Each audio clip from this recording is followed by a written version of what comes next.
1200-meter race is on the way. Royal Jester draws for your lead. Moriones down on the inside, racing in third. Beautiful Golden, followed by Sports Class. Par excellence in between runners alongside Amiable Layla, while King House is the tail ender.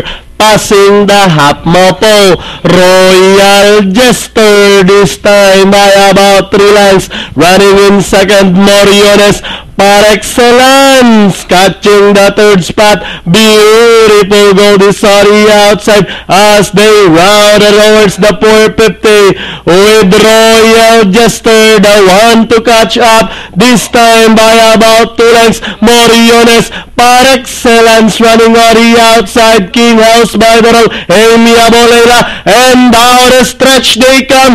Royal Jester, Moriones moves up to grab the lead. Now they are all after Moriones by about 2 lengths. Moving up on the outside is par excellence. King House is by the rail with 50 meters. Moriones, par excellence, King House, Amiable Layla, Royal Jester, Sports Class, and Beautiful Gold.